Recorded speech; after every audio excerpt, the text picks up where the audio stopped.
and welcome to Week 10 of the NFL slate.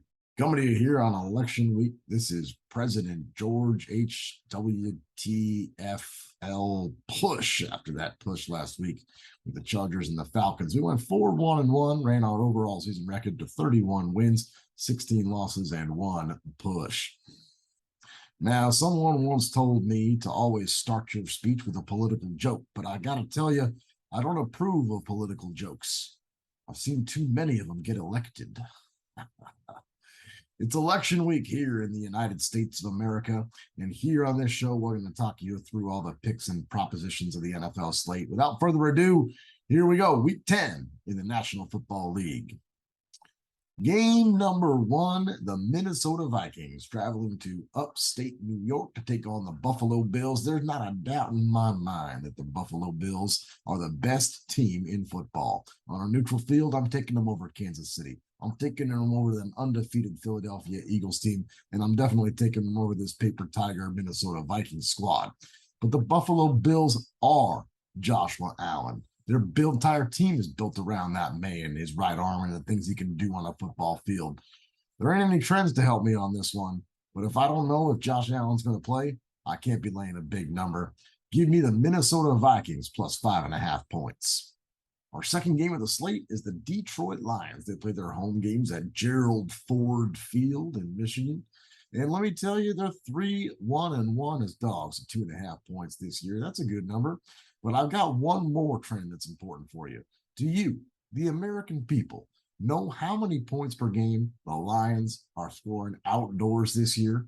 Well, let me give you a hint. It's less than the GDP of a developing nation. It's zero, count them, 0 points outdoors. Getting beat by an average of 29 points per game. Sure, it's only one game. But 0-3 straight up on the road. I can't be taking the Lions. But if I lay 3 points with the Chicago Bears, that means I got to win outright by 4. That's a big margin for a team that we thought might be one of the worst teams in the NFL just a couple short weeks ago. I like the Bears to win, but on my official ballot, we're marking under 48.5 points. Our next game, we have the Browns of Cleveland, Ohio, heading down to South Florida to take on the Miami Dolphins and a resurgent Tua Tagovailoa. Miami's solid at home. They've won 9 of their last 10 games outright, but they don't cover by margin. In fact, they've failed to cover in their last 6 games. The Browns are 5-2 straight up against Miami in their last 7. I also was looking, I don't think either of these defenses are very good. I do see a path where Cleveland has some success on the ground behind the NFL's second leading rusher, Nick Chubb. And if there's one thing a president likes, it's Nick Chubb. I'm taking President Grover Cleveland plus 3.5. Heading next to the Music City, we're going to see the Denver Broncos taking on the Tennessee Titans. I'm having a hard time here, I got to tell you, because I want to take Denver. That's why, spoiler early. I can't find any numbers that I like. Denver's 2-5 against the spread in their last 7 on the road, 4-12 against the spread in their past 16 games against the AFC.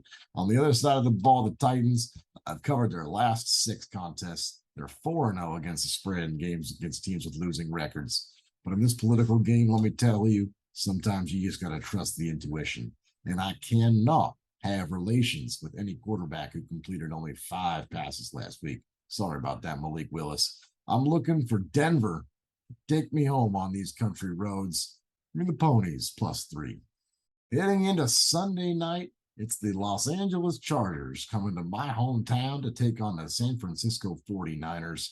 Some bad news here for the Niners. Home favorites against non-conference opponents are just 6-12-1 in the year 2022. And as a fan of this football team, I've also come to know that it's murky waters trying to trust Kyle Shanahan to cover as a home favorite. He's just 8-17-1 against the spread in that spot. The Chargers' run defense is vulnerable. It's a bad matchup against this dynamic 49ers offense, but I see too many paths to a close game. And even if the Niners handle their business, there's a decent chance that the back door gets left open, and Justin Herbert is more than capable of sneaking through. Give me the Los Angeles, San Diego, California's 34th Congressional District Superchargers plus 7 points. And finally, to Monday Night Football, the Washington Commanders, that's like me, heading to Philadelphia to take on the Eagles. The unders hit in 5 straight Washington road games and 13 of the past 14 overall. 2 teams in the top half of the league in defensive DVOA. The Eagles are 3rd. The Washington Commies are 14th. I'm always going to pick a double-digit divisional dog here, but I think Philadelphia's got a benefit, a little bit of extra rest, and I can see a scenario where they take Washington pretty good, just like all the Twitter pundits usually do.